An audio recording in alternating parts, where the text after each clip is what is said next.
There is certainly a lot of excitement about the upcoming game, Gran Turismo 7. Based on the recent state of play, they packed a lot of features into the PlayStation 5 version.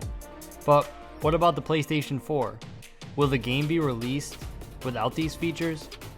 In this video, I will go over the features discussed in the most recent state of play and compare the differences between the PlayStation 5 version and the PlayStation 4 to help you determine whether or not you should buy the game at launch.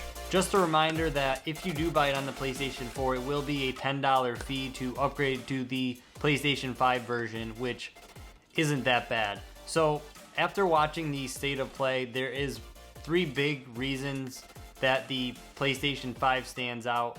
Most of you might know. I wanted to go over it and give you some more details of what the game is going to have. So the biggest reason that the PlayStation 5 is going to stand out is for visuals and performance.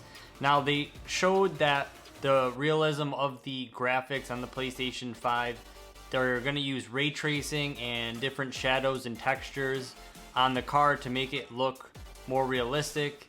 In real life, you know, when you look past the car, you can see that it's shiny and it has reflections. The PlayStation 4 version will definitely have some of this. It's not going to have ray tracing, and it's not going to have the amount of details in the car itself. Also, it showed that there are going to be different weather patterns. Some parts of the track is going to be wet, and some parts maybe the sun will hit it, so it'll be dry in parts, but it's going to be, everything is going to be in real time. So as the cars, you know, take laps around the track, the water is going to slowly push. You know, there's going to be parts of the track where the cars just don't drive on, and it's going to make it so that way if it rains, it's going to be puddles.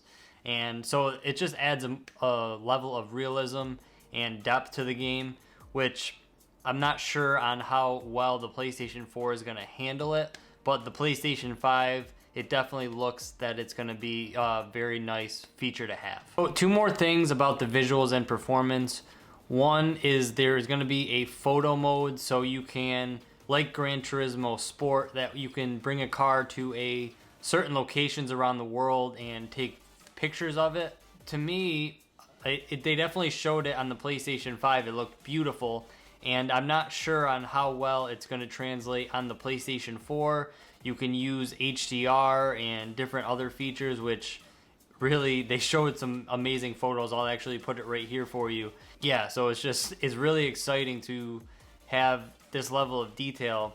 And even they mentioned in the state of play that like regular professional photographers would have a trouble time getting these shots, and we can get it in the game, which is a nice feature to have.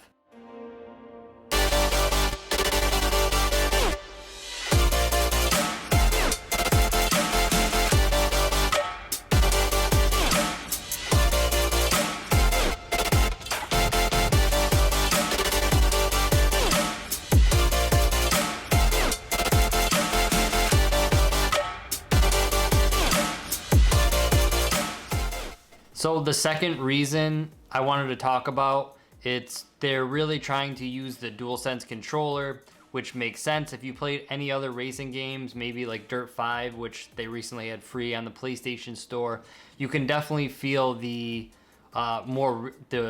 more real.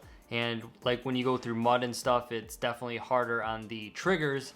So they gave a good real world example in the state of play on Gran Turismo 7, and they want to make it so it feels like the DualSense is the steering wheel. When you lock up the front tires of the car you're driving, it should simulate very well to the controller.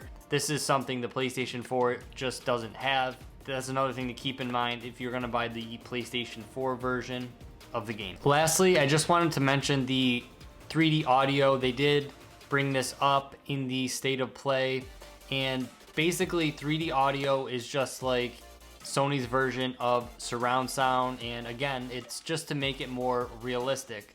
Now, they gave an example of a car was pulled over to the left side of the track and cars were just zooming by to the right. With headphones or 3D audio, you can hear them approaching from the back, and then as soon as they go along the side, it kind of just wraps around like it's surround sound, and it's 3D coming from all different directions just to make it more realistic.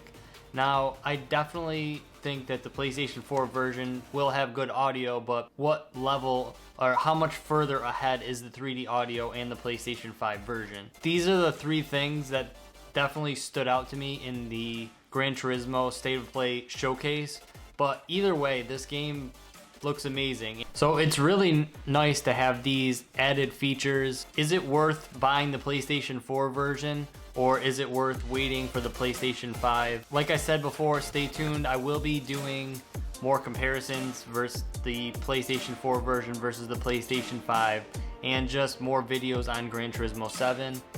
If you're interested in that, stay tuned for other videos. Leave it down in the comment section below. What do you think about this game? Are you picking it up, and what version are you planning on playing? Until then, have fun gaming, and I'll see you in the next video.